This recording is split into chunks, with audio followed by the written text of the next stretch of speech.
Hai semua, nama saya ialah Muhammad Azmi bin Azimi dan nombor matrik saya ialah 08-DIN-21-F1051.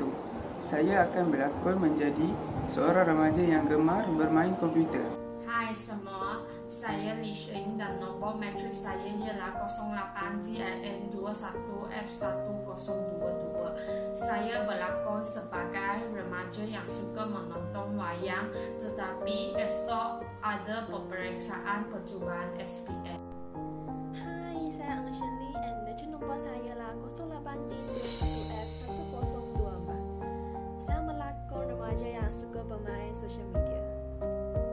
Hai semua, apa itu internet? Internet ialah komputer antarabangsa yang menghubungkan pengguna-pengguna komputer. Selain itu, internet adalah sistem jaringan komputer di seluruh dunia. Seterusnya, internet dibentuk daripada jaringan kecil komputer. Tujuan asas internet adalah untuk berkongsi maklumat, penyelidikan, email, perbincangan, berita, menghubungi sanak saudara yang berada di tempat lain dan sebagainya. Apakah maksud kedagingan internet? Kedagingan internet adalah istilah yang orang awam boleh memahami. Ini adalah kerana pengguna internet yang berlebihan adalah pengalaman biasa dalam kehidupan seharian kita.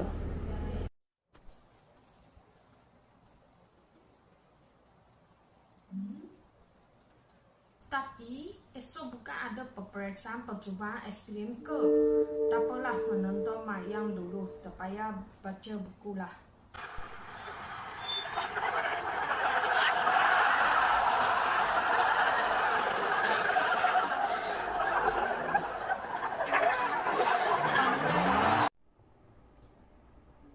Oh yes, dah habis kelas, saya boleh main phone. Tada. Wow, cantiknya.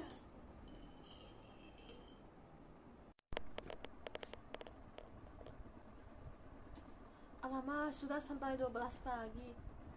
Tak apalah, esok ada satu kelas je. Saya boleh bangun pada pukul 8. Jadi tengok sikit-sikit lagi. Sampai 2 pagi. Letihnya tidur. Oh ya, hari ni kena cancel. Boleh main game ni.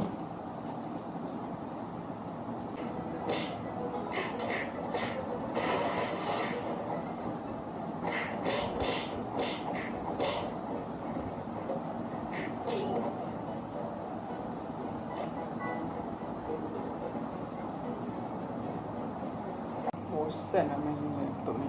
Lagi sisi macam ni.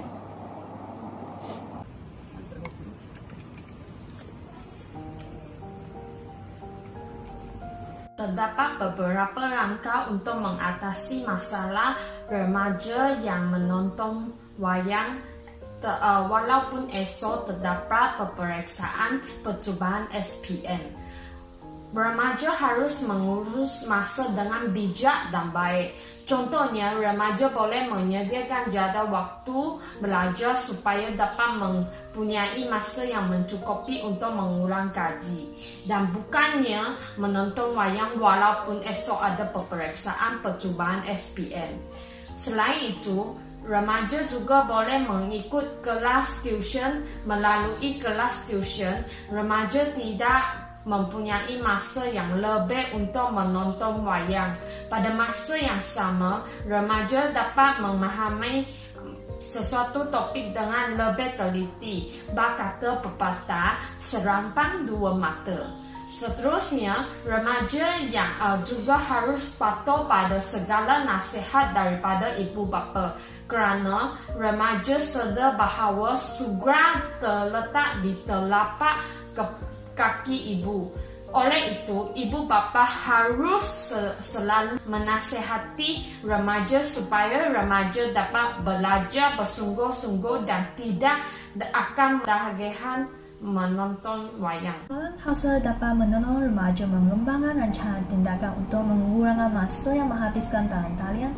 meningkatkan pelibatan remaja dalam aktiviti lain dan memahami tabiat atau motivasi yang menyebabkan remaja menjadi ketagihan dalam internet. Kumpulan sokongan atau otot mungkin dapat merujuk remaja kepada kaunselor.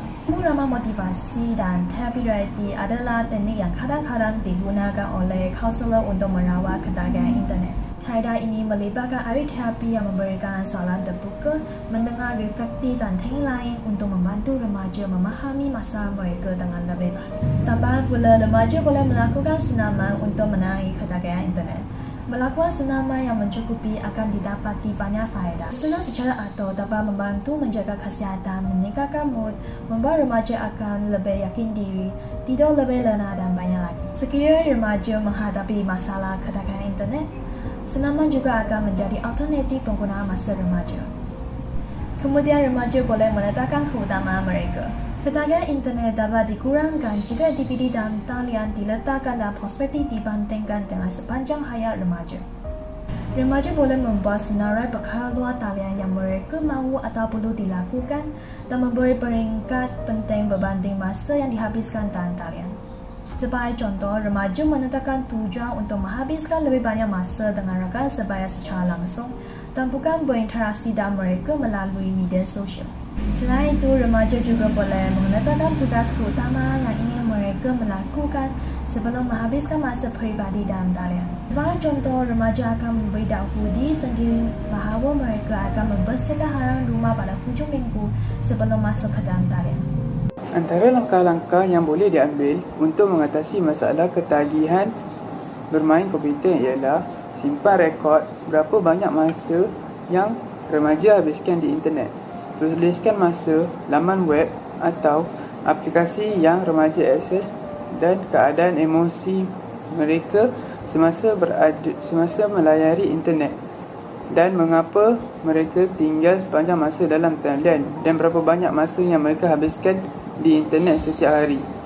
Bandingkan nota dari setiap minggu untuk melihat apakah mereka bertambah baik atau mengenal pasti apa yang paling banyak mereka gunakan di internet. Ini dapat mengawal masa yang dihabiskan di internet akan membantu remaja menjadi lebih peka tentang penggunaannya, strategi yang juga akan memudahkan pencegahan ketagihan bermain komputer. Selain itu, salah satu cara untuk membatasi masa yang dihabiskan di internet adalah dengan meluangkan atau menetapkan jam penggera untuk berdiri dalam 1 hingga 2 jam. Ini menetapkan had waktu yang akan remaja gunakan setiap hari. Ini secara dramatik akan menggunakan masa yang remaja habiskan di komputer atau telefon bimbit remaja. Sebagai contoh, tetapkan bahawa remaja hanya akan mengakses internet dari jam 3 petang hingga jam 5 petang setiap hari dan melakukan yang terbaik untuk memenuhi masa itu. Selain itu, remaja juga boleh membagikan masa ini kepada 2 blok seperti dari 9 pagi hingga 10 pagi dan dari 7 malam hingga 8 malam misalnya. Tambahan lagi, remaja hanya boleh menggunakan komputer untuk tugas yang diperlukan. Sebagai contoh, remaja boleh menyapasang program yang tidak diperlukan untuk pekerjaan mereka seperti permainan atau perisian untuk hiburan. Tambahan seterusnya, remaja boleh meminta rakan atau keluarga untuk menetapkan kata laluan atau kawalan ibu bapa untuk menyekat remaja mengakses laman web atau program yang tidak berkaitan dengan pekerjaan mereka. Kesimpulannya, teknologi maklumat dan internet sememangnya mempunyai kesan yang amat besar dalam kehidupan manusia. Dalam aspek kesejahteraan individu dan hubungannya dengan teknologi maklumat, terdapat satu tindak balas yang saling mempengaruhi antara satu sama lain. Memandang hubungan dan kaitan rapat antara manusia dengan teknologi maklumat ini, tidak heranlah terdapat antara mereka yang terkenal dalam dunia cyber. Di samping mereka menggunakan internet sebagai saluran untuk mencapaikan keselamatan peribadi semata-mata. Simpulannya, hanya mereka yang mampu mewujudkan keseimbangan antara aktiviti internet dan kehidupan sebenar sahaja yang dapat mempertingkatkan kesejahteraan dalam urusan kehidupan mereka untuk kebaikan sesama manusia.